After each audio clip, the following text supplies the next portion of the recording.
जवाब नहीं देना है। अपने बच्चों को पढ़ा दे, अपने बच्चों को डॉक्टर बना दे।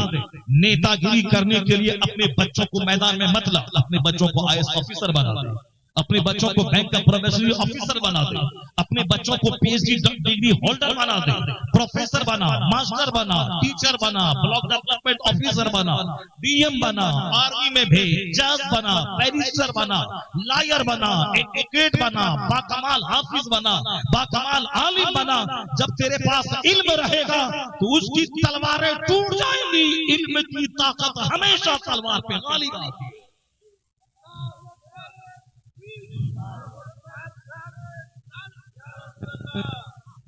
इल्म की ताकत हमेशा गालिब रहेगी।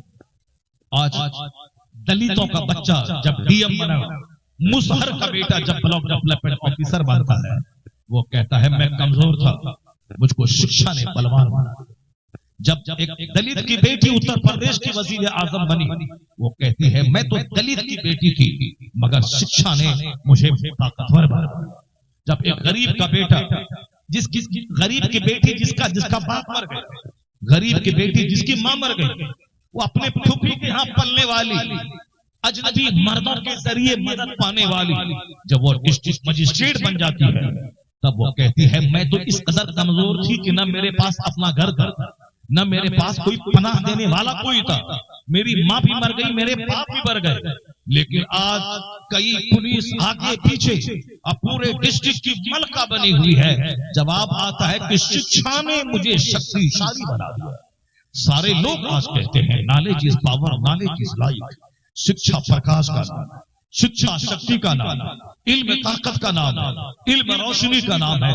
मैं कहता हूं एक कौम मुस्लिम, तुम्हारे बच्चे गुटखा खा के गली कूचे में मारे मारे फिर रहे हैं, तुम्हारे बेटे जोकरों की तरह बाल रख करके साहब वो एक फिल्म के एक्टर की पैरवी करके, वो एक्टर तो नाच के 50 करोड़ कमाता है फिल्म में, और तुम्हारा बेटा उसकी फिल्में देखने के बाद जो 50 टका कमाता ठेला लगा के, वो तो वो टका भी बर्बाद कर दिया, और उस 50 रुपए का रिचार्ज करके 1 घंटा मुंह में गुटखा डाल के चौराहे पे बैठ के वो उस हीरो के नाच को देख रहा है। वो तो नाच के 1 करोड़ कमाए, और तुम अपना पैसा लगा के उसके नाच को देख के अपनी ताकत को बर्बाद किया, अपनी आंख की बीनाई बर्बाद की, अपने वक्त को जो 1-1 मिनट कीमती है उसको तुमने तबाह किया। तुम्हारे बच्चों को मालूम नहीं कि इस्लाम का कितना बड़ा एहसान पूरी दुनिया पे है, कि आज से 500 साल पहले, बता दे कोई मुझे कि पटना यूनिवर्सिटी का वजूद दुनिया में था। 500 साल पहले कोई बता दे कि अलीगढ़ मुस्लिम यूनिवर्सिटी का वजूद दुनिया में था। 500 साल पहले कोई बता दे जवाहरलाल नेहरू यूनिवर्सिटी का वजूद दुनिया में था। कोई मुझे बता दे कि 500 साल पहले बनारस हिंदू यूनिवर्सिटी BHU का कोई वजूद दुनिया में था। कोई बता दे कि आज से 1200 साल पहले कैम्ब्रिज ऑक्सफोर्ड यूनिवर्सिटी का वजूद दुनिया में था। कोई बता दे कि हिंदुस्तान में आज जो कई लाख मिडिल स्कूल है साहब, ये प्राइमरी स्कूल है, एक भी स्कूल दुनिया में मौजूद था आज से 1000 साल पहले। कोई बता दे कि आज जितने इंजीनियर इंडिया में है, आज से 500 साल पहले इस तरह का कोई इंजीनियर इंडिया में मौजूद था। कोई बता दे कि अमेरिका जो दुनिया की टेक्नोलॉजी का बादशाह बना हुआ है, क्या वो अमेरिका का वजूद आज से 1200 साल पहले दुनिया में था? दुनिया अमेरिका नाम का कोई मुल्क जानती थी? हमें बता दे। अमेरिका का पता कोलंबस ने लगाया है, 1495 में लगाया है, जैसे हिंदुस्तान का पता वास्को डी गामा ने लगाया है। इसी तरह बेशुमार ऐसे इलाके थे जो लोगों की निगाहों से महफूज थे, लोग जानते नहीं थे उसको। ऑक्सफोर्ड हो या कैम्ब्रिज या हार्वर्ड यूनिवर्सिटी हो या बर्कली या हिंदुस्तान की JNU हो या दिल्ली यूनिवर्सिटी, किसी का वजूद 1000 साल पहले नहीं था। ये सारी यूनिवर्सिटी की तारीख, किसी की तारीख 50 साल पहले, किसी की तारीख 100 साल पहले, कोई पुरानी है तो 200 साल। एक नालंदा यूनिवर्सिटी है बिहार में, जिसके बारे में आया है 1000 साल पहले की यूनिवर्सिटी है। वो भी कोई कंटेम्पररी नॉलेज की यूनिवर्सिटी नहीं थी साहब, मॉडर्न एजुकेशन की यूनिवर्सिटी नहीं थी। वो बुद्धिस्टों की घिसी पिटी किताबों के पढ़ाने वाली एक धार्मिक यूनिवर्सिटी थी, जिसमें बुद्धिस्ट लोग पढ़ते थे। वो वहाँ टेक्नोलॉजी नाम की कोई चीज दुनिया में नहीं थी, साइंस का नाम दुनिया नहीं जानती थी। लेकिन आज शर्क से लेके गर्भ तक, ईस्ट से लेके वेस्ट तक, नॉर्थ से लेके साउथ तक, अमेरिका से लेके मलेशिया सिंगापुर तक, हर ममालिक में हजारों यूनिवर्सिटी। लाखों स्कूल, हजारों कॉलेजेस मौजूद है। आज पूरी दुनिया में इल्म का जलवा है। आज पूरी दुनिया में नॉलेज को पावर कहा जाता है। आज पूरी दुनिया में इल्म को ताकत कहा जाता है। आज पूरी दुनिया में इल्म हासिल करने के लिए हजारों किलोमीटर दूर का सफर किया जाता है। आज पूरी दुनिया में जमीन बेचकर अपने बच्चों को पढ़ाने का स्लोगन नारा दिया जाता है। आज पूरी दुनिया में एक रोटी खाना है और शिक्षा ग्रहण करना है, बच्चों को पढ़ाना है, ये नारा दिया जाता है। ये बता दो, ये सारे नारे 1000 साल के अंदर के नारे, ये सारे नारे 500 साल के अंदर के नारे। ये बात मैं नहीं कहता, ये तमाम साइंटिफिक डेवलपमेंट के बारे में सिर्फ एक कोटेशन में पेश करता हूँ। पढ़े लिखे लोग आप लोग हैं और आप लोग जरा बता दें फैजान इल्म कॉन्फ्रेंस में कि जॉन डेवनपोर्ट ने क्या कहा। कोई मुसलमान मौलवी नहीं, कोई पीर नहीं, कोई हमारा बहुत बड़ा स्कॉलर नहीं, एक क्रिश्चियन स्कॉलर जो सच मुताला करता है, जो सच बोलता है, जो हकीकत शनास है, उसने लिखा अपनी किताब में। वो कहता है it must be owned that all the knowledge whether of physics or astronomy or astrology or mathematics which flourished in Europe from the 10th century, which flourished in Europe from the 10th century was originally derived from the Arabian schools, and the Spanish Saracen may be looked upon as the father of European philosophy. जरा गौर से सुनिएगा, ये कोई मौलाना नहीं बोल रहा, ये कोई पीर साहब नहीं बोल रहे, ये हिंदुस्तान के 2-4 लुच्चे लफंगे ये क्या जाने इस्लाम क्या है, इस्लाम का असर दुनिया में क्या हुआ, ये क्या जाने। ये इतना ही अगर दिल इसका मरा हुआ नहीं रहता, ये इसका दिल सड़ नहीं जाता, तो कम से कम ताजमहल को देखने के बाद तो कहता कि दुनिया का एक बड़ा 7 वंडर, 7 अजाइबात में से एक बड़ा अजूबा ताजमहल, उसका बनाने वाला कोई दूसरा नहीं था, उसका बनाने वाला मुस्तफा का गुलाम, कलमा पढ़ने वाला शाहजहां। आज हिंदुस्तान आता है कोई अमेरिका से, वह मोदी जी के टॉयलेट को देखने नहीं जाता, वह इस उत्तर प्रदेश के पंडित जी के रसोई घर को देखने नहीं जाता, वो किसी पूरी के जगन्नाथ देखने नहीं जाता। अगर कोई अमेरिका का प्रेसिडेंट आता है तो सबसे पहले ख्वाहिश होती है कि हम ताजमहल को देखें, ताजमहल को देखें। ताजमहल देने वाला मुस्तफा का गुलाम, कलमा पढ़ने वाला। लाल किला जो हिंदुस्तान की नाक है, उस नाक पे आज 75 साल से हमारा प्रधानमंत्री साल में 2 बार उस पर झंडा लहराता है। सारी दुनिया के लोग सोशल मीडिया के जरिए खूबसूरत तरीन रेड फोर्ट लाल किला की जबरदस्त मेहराब नुमा, मस्जिद नुमा, मदरसा नुमा खूबसूरत इमारत को दुनिया के करोड़ों लोग देखते हैं। उस इमारत को बनाने वाला कोई भगवा झंडा गाड़ के आग लगाने वाला कोई होंडा नहीं था, उस इमारत को देने वाला हिंदुस्तान का कलमा पढ़ने वाला, नमाज पढ़ने वाला, तहज्जुद पढ़ने वाला औरंगजेब का बाप शाहजहां जैसा। नारे तकबीर, नारे रिसालत, मसलके आला हजरत। दिल मर इनको, इनकी ताकत ने घमंडी बना दिया इनको। आज उनको साहब उनकी हुकूमत ने उसे अंदर से मगरूर बना दिया। इसीलिए मगरूर आदमी की अक्ल ज़ाहिल हो जाता है। मगरूर आदमी लाठी की जबान जानता है, मगरूर आदमी मेजॉरिटी की जबान जानता है, मगरूर आदमी ताकत की जबान जानता है, मगरूर आदमी सच्ची बात कभी नहीं बोलेगा। मगरूर आदमी हमेशा सलील होता है, वक्ती तौर पर उछलता है, कूदता है, मारता है, धाड़ता है, शरीफ आदमी का मर्डर हो जाता है, लेकिन अंततः अंजाम मगरूरों को जिल्लत की सूरत में उठाना पड़ता है। एक मौलवी साहब को बड़ा घमंड था कि हम सबसे बड़े बड़े पढ़े लिखे मौलाना, बड़ा घमंड था उसको।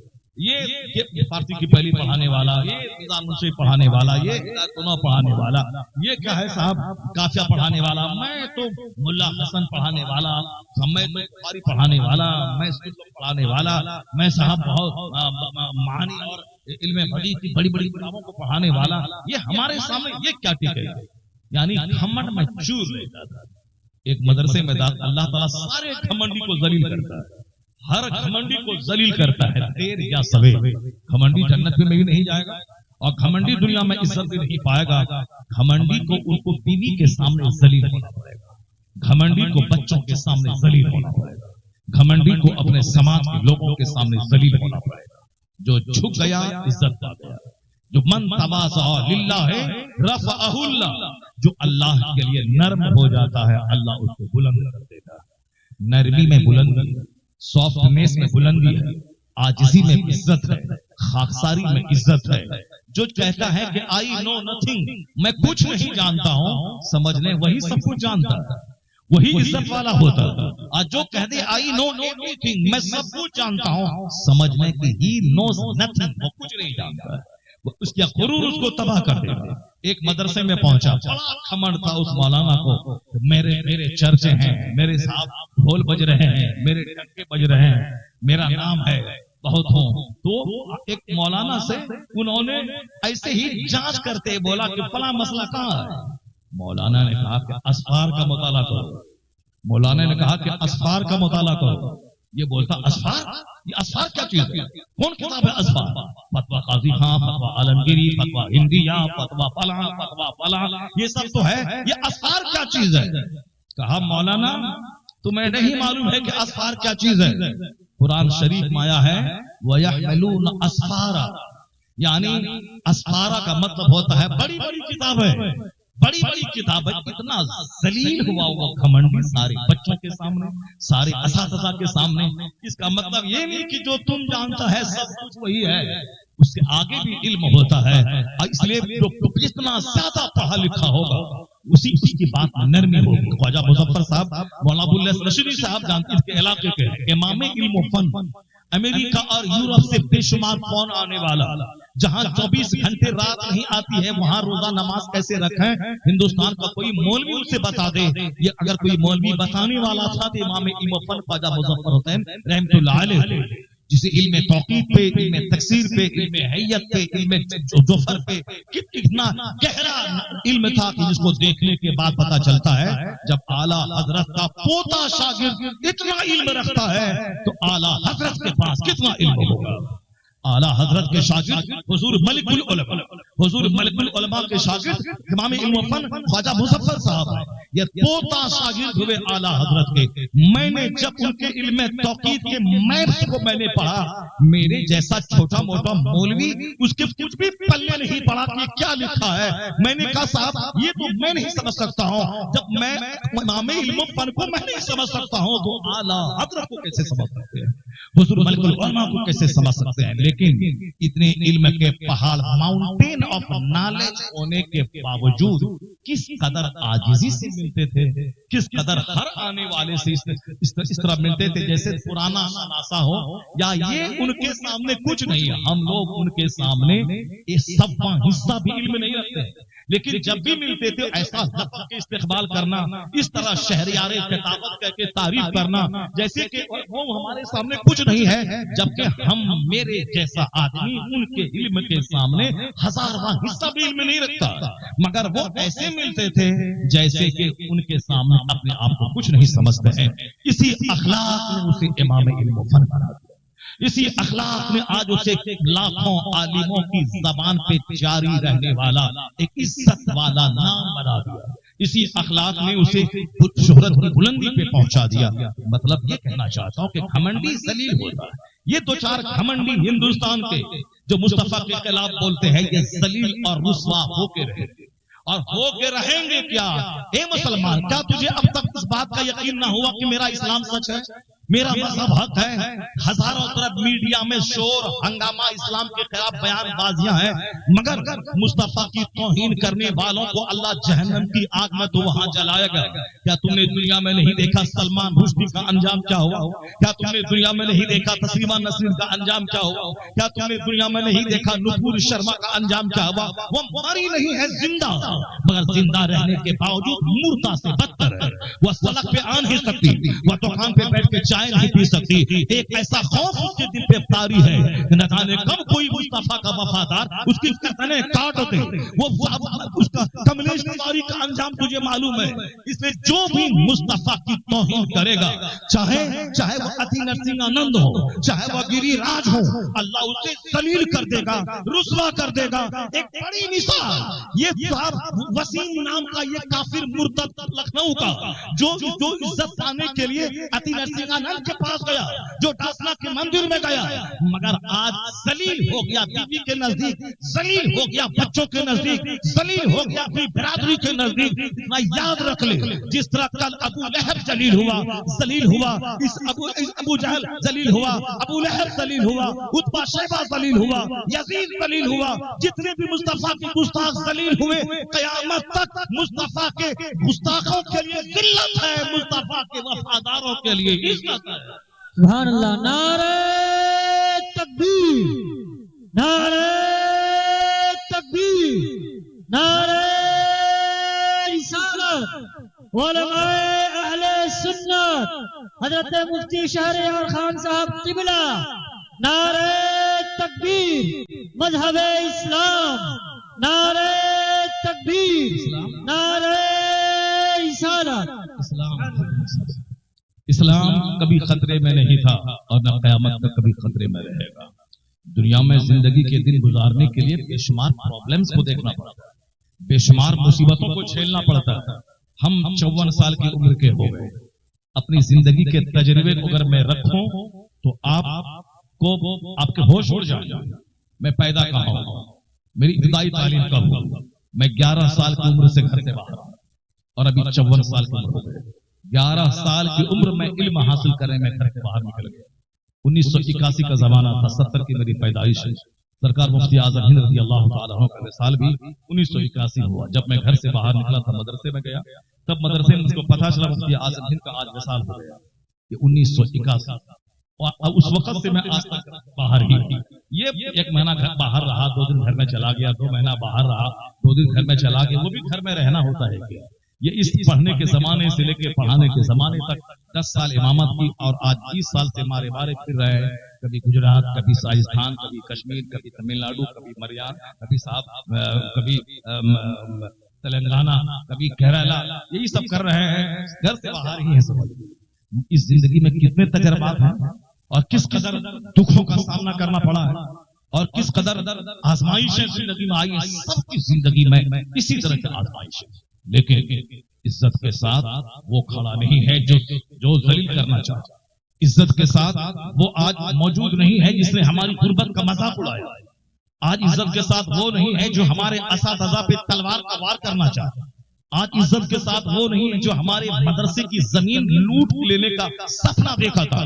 इज्जत के साथ आज वो नहीं है जो हमारे असातिज़ा को गाली दी थी। आज इज्जत मदरसे के लिए, इज्जत तालीम के लिए है, इज्जत असातिज़ा के लिए है। पता चला जिंदगी में बेशुमार तजर्बात आते हैं, मगर वलिल्लाहिल इज्जतु वली रसूलिही वलिल मोमिनीन, ये कुरान का फॉर्मूला है। इज्जत अल्लाह के लिए, इज्जत अल्लाह के रसूल के लिए, जो अल्लाह रसूल पर ईमान लाए, इज्जत उस मोमिन के लिए। ये अल्लाह का फैसला है, ना कोई पीर का, ना फकीर का, ना मौलवी का, ना मुल्ला का। ये अल्लाह का कानून है। वलिल्लाहिल इज्जतु वली रसूलिही वलिल मोमिनीन, इज्जत अल्लाह के लिए, अल्लाह के रसूल के लिए, अल्लाह रसूल पे ईमान लाने वाले मोमिन के लिए। हाँ, अगर कोई बाज़ाहिर जैसे वो झोला छाप डॉक्टर, झोला छाप मौलवी, उसी तरह कोई झोला छाप मुसलमान है, बोलता हम मुसलमान हैं मगर सारा काम काफिरों जैसा, चेहरा मोहरा यहूदियों जैसा, उनके घर में बीवी बाल बच्चों का सारा कल्चर नसरानी क्रिश्चियनों जैसा, उनके घर में सारा पूजा पाठ, नाचना गाना, बर्थडे पार्टी में सब मर्द औरत का नाचना गाना, केक काटना, हैप्पी बर्थडे टू यू कहना, सारा काम यहूदियों नसरानियों काफिरों जैसा। झोला छाप डॉक्टर की तरह वो भी झोला छाप मुसलमान है। हकीकी मुसलमान वो नहीं है जिनके घर में यहूदियों का कल्चर, नसरानियों का कल्चर, वो अगर जलील हो जाए काफिरों के नजदीक, वो अगर बोले इस्लाम बोझ है, वो अगर बोले कि मुसलमान होने का मतलब है सारे मीडिया वाले का बुखार ढालने का जरिया होना, सबों के लानत मलामत को झेलना, ये हलाल ये हराम, ये लीगल वो इलीगल, ये जायज वो नाजायज, इन तमाम कानून की पाबंदी करना। अब चलो ये दामन झाड़ के किसी मुशरिका के साथ भाग गया, किसी काफिर के साथ भाग गया, मौज मस्ती किया, कितने दिन तक मस्ती करेगा? तुमने देखा कि एक मुसलमान की बेटी मस्ती करने के लिए एक गैर मुस्लिम के साथ उन्होंने शादी की और 1 महीने के अंदर ही काला दबा करके उसे नदी में डाल दिया। नहीं देखा तुमने कई लाख मुसलमानों की बेटियां गैरों के साथ भाग के दुबई चले गई, वहां 2-4 महीना निचोड़ के उसे तवाइफ के कोठे पे बेच के होटल में उसका प्रेमी उसका आशिक फिरार हो। अब या तो वह जहर खा के मर रही है, अपने बाप के पास तो आ नहीं सकती क्योंकि खानदान की नाक मिट्टी में मिला करके वो गई है, कोई शादी भी नहीं कर सकता क्योंकि सारे सबके सामने अहबाब रिश्तेदार के सामने वो जलील हो गई है। अब जब तक जवान रहेगी बिस्तरों में हम गेस्ट के बिस्तर को गर्म करेगी, पैसा कमाएगी, और जब बीमार पड़ेगी चेहरा लटक जाएगा, मजार पे बैठ के 2 वक्त की रोटी की भीख मांगेगी। हजारों औरतें हैं इस तरह की।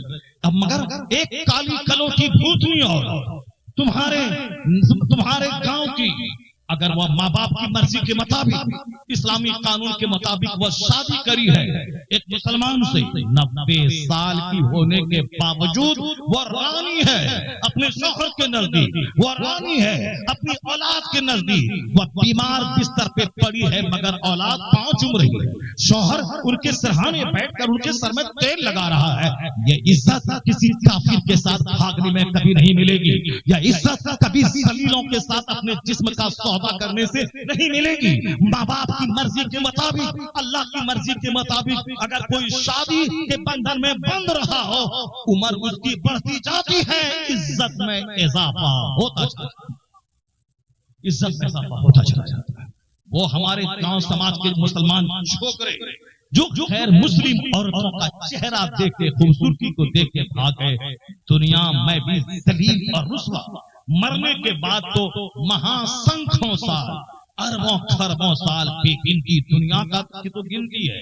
यह दुनिया का तो विनाश आज नहीं तो कल होने वाला है, कयामत आने वाली है, सारी चीजें फना होने वाली हैं, लेकिन जो दूसरी दुनिया आने वाली उस दुनिया को तो फना ही नहीं, वहां तो इंडलेस यानी एक लामतना ही सिलसिला है जिंदगी का, जहां जीवन का कोई अंत नहीं है।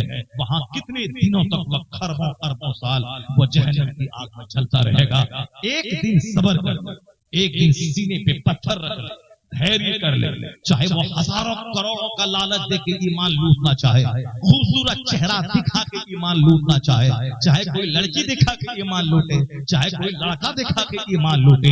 ए मोमिन, मैंने कहा ना कि सर और जिस्म का रिश्ता ईमान और सब्र का रिश्ता है। अगर बदन में आग लगी है शहवत की तो ए लड़के सब्र कर लेना, आंखें नीची कर लेना। ए लड़कियां अगर आग लगी है तो सब्र कर लेना, एक दिन सब्र कर, महासंख्यों साल की जन्नत अल्लाह तुझे अता फरमा देगा। इस दुनिया में भी इज्जत देगा, मरने के बाद भी इज्जत देगा, और इस्लाम दुश्मनी करने वालों को यहाँ भी दलील होना पड़ेगा, और मरने के बाद भी चूंकि अल्लाह है सारी दुनिया वही चला, बाकी रही मौसम का बदलना, रात दिन का बदलना, कभी सुख कभी दुख, कभी रात कभी दिन, कभी गर्मी कभी सर्दी, कभी सैलाब कभी जलजला, कभी तूफान चलता रहता है। मैंने आज से कुछ दिन पहले पटना में जब सैलाब आया था और पटना की सड़क पे नाव चल रही थी, एक मंत्री के घर से आगे नाव चल रही थी, वो सैलाब आज से 2 साल पहले था। मैंने कहा था, ए पटना के मुसलमानों, वो सैलाब कहाँ है दिखाओ, वो कश्ती कहाँ है दिखाओ, जो तुम्हारी सड़कों पे कश्ती चली थी। हमने तो देखा नहीं था, हमने अखबार पढ़ा, हमने खबरें सुनी, और तुम बताओ ये बात सच है? तो वो कश्ती आज नहीं है, सड़क वही पुरानी हो, कश्ती खत्म हो, पानी सूख गया, रास्ते बन गए, वो मौसम चला गया, वो था एक झोंका आया चला, तूफान आता है चला जाता, बारिश आती है चली जाती, जलजला आता है चला जाता, तेज आंधी चलती है खत्म हो जाती है। तो दुनिया में कभी आंधी का तजर्बा, कभी जलजले का तजर्बा, कभी रात का तजर्बा, कभी दिन का तजर्बा, कभी शिद्दत की गर्मी का तजर्बा, कभी शिद्दत की सर्दी का तजर्बा। अभी बता दें, अभी 110 साल का रिकॉर्ड टूट गया इस बार की गर्मी। कहते 105 साल पहले इस तरह की गर्मी बिहार में हुई थी, मगर इस बार अब बताए वो गर्मी कहाँ है। अब रात कूल हो गई, रात में अब जो फैन चला के सोते हैं और कंबल चादर नहीं ओढ़ते हैं, अब सर्दी जुकाम का असर हो गया, नजला है, बुखार है, डॉक्टर के पास दौड़ रहे हैं। जो रात भर नहीं सोने वाला, वो गर्मी कहाँ चली गई। इसका मतलब है गर्मी हमेशा नहीं रहती, सर्दी हमेशा नहीं रहती, जलजला हमेशा नहीं रहता, हमेशा आंधी नहीं रहती है, हमेशा तूफान नहीं रहता। ये हमारे मुल्ला कादरी साहब के इलाके में हर साल कमोबेश 1-2 साल माइनस 1-2 साल छोड़कर सैलाब आता रहता, बस्तियां महानंदा में कटती रहती। हमने अपनी एक बेटी इनके इलाके में दिया है, वो बिल्कुल महानंदा के किनारे। इस शादी से पहले उनके घर में यहाँ तक पानी आ चुका। अब वहां मैंने सोचा चलो दे देते हैं, बेटी सैलाब आएगा तो अपना शहर बुला लेंगे और जब सूख जाएगा तो वहां चली जाएगी। हमने वहां बेटी को दे दिया। सैलाब हमेशा नहीं रहता, पानी हमेशा नहीं रहता, नदी में उफान हमेशा नहीं रहता।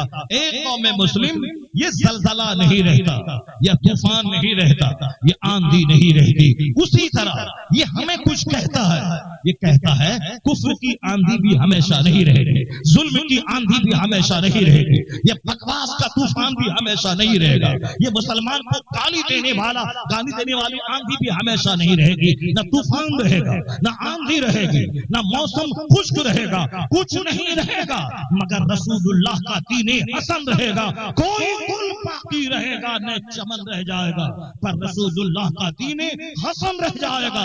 आसान रहेगी, मस्जिद रहेगी, मदरसा रहेगा, उलमा रहेंगे, दर्स कुरान रहेगा, यूनिवर्सिटी मिट जाएगी मगर मदरसा नहीं मिटेगा, आसान नहीं मिटेगी, कुरान नहीं मिटेगा, मुसलमान नहीं मिटेंगे। जब तक दुनिया है तब तक कलमा की आवाज बुलंद होती रहेगी। सुभान अल्लाह, सुभान अल्लाह। नारे तकबीर, नारे रिसालत, मसलके आला हजरत, उलमाए अहले सुन्नत, मजहबे इस्लाम। एक कौम में मुस्लिम अपनी तरफ से पहल ले, अपनी तरफ से जुल्म का आगाज नहीं करता, अपनी तरफ से कोई ज्यादती नहीं करता। सब्र सब्र सब्र सब्र सब्र, इन्नल्लाह मअस साबिरीन, अल्लाह सब्र करने वाले के साथ है। सब्र करोगे तो कुफ्र नहीं बकोगे, सब्र करोगे तो अल्लाह को गाली नहीं दोगे, सब्र करोगे तो गरीबी काफिर नहीं बना, सब्र करोगे तो मालदारी भी काफिर नहीं बना। अगर सब्र नहीं किया, गरीब बने तो अल्लाह को गाली देके काफिर हो जाओगे। अगर सब्र नहीं किया, दौलतों के अंबार पे फिरौन बन के काफिर हो जाओगे। इसलिए हमारे पैगंबर ने कहा अजबल अमरिल मोमिन इन अमरहु कुल्लहु लहु खैर वलैसा ज़ालिका लिअहदिन इल्ला लिलमुमिन। ये हदीस से बात सुने, फिर मैं तकरीर के टॉपिक की तरफ लौट के आ रहा हूं। आप लोग बोर तो नहीं हो रहे? आप लोग बोर तो नहीं हो रहे? अगर नहीं हो रहे तो एक बार हाथ उठा के बोले ला इलाहा इल्लल्लाह, जरा जोर से बोले ला इलाहा इल्लल्लाह मुहम्मदुर रसूलुल्लाह सल्लल्लाहु अलैहि वसल्लम। कुछ न कुछ बोलते रहे ताकि नींद का गलबा आप पर न हो सके, आप बेदार रह के मेरी गुफ्तगू सुन सकें। ये इस तरह की गुफ्तगू का टाइम होता है 9 बजे, जब आदमी होश हवास में रहते हैं, जगे रहते हैं, जिस वक्त सुनने के मूड में रहते हैं। अब 2 बजे के बाद 3 बजे के बाद तो आदमी नींद की आगोश में जाने लगता है, 4-5 घंटे बैठकर बंदा थक जाता है। इसलिए से इस तरह की गुफ्तगू जो हमारे इस्लाह अमाल, इस्लाह अहवाल से रिलेटेड हो, ये सारी गुफ्तगू जो बिल्कुल धूम धाका मार धाड़ के अंदाज में नहीं बल्कि संजीदे ढंग से हो, ये गुफ्तगू उस वक्त में जबकि बंदा बिल्कुल तरोताजा रिफ्रेश है और होश हवास के साथ है, उस वक्त होनी चाहिए। खैर उससे कोई बहस नहीं है, 50 लाख रहे या 5 आदमी रहे, समझाने वाले को ये देखना चाहिए कि एक बंदा भी नेक बन गया तो सारी मेहनत वसूल हो गई। 50 खरब का मकान बना देना ये उतना बड़ा काम नहीं है जितना 50 आदमी को नेक बना देना ये काम है। मकानात टूट जाएंगे, उनका रिश्ता दुनिया तक है, लेकिन अगर कोई नेक बन गया तो इनका रिश्ता जन्नत और आखिरत तक है। इसलिए मकानात पे घमंड कभी मत करें, ये तो आरजी पानी टेम्पररी और जलील चीज है। चमार, मुसहर, दलील सब आज 4 मंजिला मकान बना, तो मकान बनाना कमाल है। दलील, मुसहर सबके घर में मार्बल टाइल्स लग रहे हैं, सबके बाथरूम और किचन में महंगे ग्रेनाइट लग रहे हैं, इसलिए ये ग्रेनाइट लगाना, मकान बनाना कोई कमाल की बात नहीं है। कमाल की बात है नमाज, कमाल की बात है नेक बनना, कमाल की बात है दीन की समझ रखना, कमाल की बात है जन्नत की तैयारी करना। जिस घर में सारे लोग नमाजी हैं, उस घर में एक वक्त का फाका क्यों न हो, मगर वो घर अल्लाह के फरिश्तों की आमद और रफ्त का कहवारा हो जाता है। जहां 50 खरब का बंगला हो और 24 घंटे टेलीविजन पे नाच हो रहा हो, वहां शैतान का जमावड़ा होता है, फरिश्तों का नहीं। लेकिन जहां तिलावत, इबादत, सजदा हो, आसमान से फरिश्ते उस घर की ज़ियारत के लिए आते हैं। जिस घर में मिट्टी का बर्तन हो, उस घर की ज़ियारत के लिए आसमान से फरिश्ते आते हैं। आका अलैहिस्सलाम जब घर में दाखिल होते और कहते खाने को कुछ है, जवाब मिलता कुछ नहीं है, तो हुजूर नाराज नहीं होते, कहते मरहबा शायर सालिहीन। मुस्तफा कहते मरहबा, ये नेक लोगों की अलामत है कि वो घर में जाए तो घर में खाने को कुछ ना हो। जिस गुर्बत का आप मजाक उड़ाते हैं, वो गुर्बत सालिहीन की अलामत है, वो अब्तालों की पहचान है, वह नेक लोगों की अलामत है। हराम का 50 खरब रुपया से बेहतर हलाल का 1 रुपया है, जिसके साथ खुदा की रहमतें हैं, फरिश्तों की बरकतें। हराम खोरी की इस दुनिया में सुकून कहां मिलेगा? काफिरों की पैरवी की इस दुनिया में सुकून कहां मिलेगा? फिल्म के एक्टर की गुलामी की इस दुनिया में सुकून कहां मिलेगा? नाचने और गाने वालों के नक्शे कदम पे अमल करने वाली इस दुनिया में चैन कहां मिलेगा? इसीलिए सारे लोग, गरीब भी परेशान है, मालदार का चेहरा भी काला हो रहा है, सारे लोग अंदर से दुखी हैं। अल्लाह के मुल्क की दुनिया में रहकर शैतान के तर्ज पे अमल करके बंदा चाहता कि मैं खुश रहूं, नहीं होगा इस दुनिया में। अल्लाह ने सारा सुकून अला बिज़िक्रिल्लाह तत्मइन्नुल कुलूब, अल्लाह सारा सुकून अल्लाह ने अपनी याद में, अपने जिक्र में रख दिया है। जहां तिलावत है, इबादत है, सजदा है, सच्चाई है, सदाकत है, वही सुकून है, वही पे राहत है, वही चैन है। इससे हट के बंदा डायमंड का घर बना ले, वहां सुकून नहीं है, क्योंकि खुदा कहता है जहां मेरा जिक्र है वही सुकून है कल्ब हासिल। अब इससे हट के बंदा पैसा कौड़ी, पैसा कौड़ी, पैसा कौड़ी, पैसा कौड़ी, जहां जन्नत है जन्नत को थूक मार के जहन्नम को गले लगा रहा है। पैसा कौड़ी के चक्कर में दाढ़ी छोटी हो रही है, पैसा के चक्कर में नमाज छूट रही है, पैसा के चक्कर में रमजान का रोजा छूट रहा है, पैसे के चक्कर में हज मुअख्खर हो रहा है, पैसे के चक्कर में झूठ बोला जा रहा है, पैसे के चक्कर में चेहरा काला हो रहा है, पैसे के चक्कर में मस्जिदें वीरान हो रही है, पैसों के चक्कर में मदरसा उजड़ रहा है, सब क्रिश्चियनों के कॉलेज आबाद हो रहे हैं। एक शहर में 50 स्कूल है क्रिश्चियनों का, कोई उसके खिलाफ कोई प्लानिंग नहीं बना रहा, मगर एक मदरसा है, उसको उजाड़ने के लिए हिंदू नहीं 50 मुसलमान प्लान बना रहा है। कितनी घटिया सोच हो गई तुम्हारी, किस कदर तुम जिल्लत के करीब पहुंच गए। क्रिश्चियनों का 50 स्कूल तुम्हारे शहर छपरा में, कोई उसके खिलाफ तुम्हारे पास प्लानिंग नहीं है। ये केरला से पढ़ाने वाला टीचर हमारे इलाके में किराए के स्कूल, किराए के घर में स्कूल खोलता है, फिर 100 एकड़ जमीन पे स्कूल बना लेता है, 50 गाड़ियां दौड़ने लगती हैं, 1000 बच्चे यहाँ पढ़ने लगते हैं, करोड़ों करोड़ रुपए फीस महाना इसके पास आ रही है। चलो इसके खिलाफ, इसकी जमीन के खिलाफ, जमीन दूसरों से लूट के लिया गया, रजिस्ट्री ठीक नहीं है, कागज ठीक नहीं है, जमीन ठीक नहीं है, या फिर आमदनी से ज्यादा संपत्ति इसके पास है, इसको फंसा दो, इसको जेल में डाल दो। नहीं, एक मौलवी अगर अच्छा खाता पीता है तो अब यह मौलवी आमदनी से ज्यादा संपत्ति कहां से लाया? अब बता दो इसे, इसका संबंध अलकायदा से है, इसका संबंध ओसामा बिन लादेन से है, इसका संबंध अरब ममालिक से है, मदरसा उजाड़ दो, इसका संबंध टेररिस्ट ग्रुप से है। इतना सड़ा हुआ दिमाग हो गया, इतना घटिया तुम बन गए कि एक गैर मुस्लिम हिंदू से उतना खतरा तेरे मदरसे को नहीं है जितना खतरा कलमा पढ़ने वाले एक मुसलमान से तेरे मदरसे को हो रहा है। इस हालत में जलील अगर हो रहा है तो कसूर किसका है? मत बोलना अल्लाह कहाँ है, मत बोलना रसूलुल्लाह कहाँ है।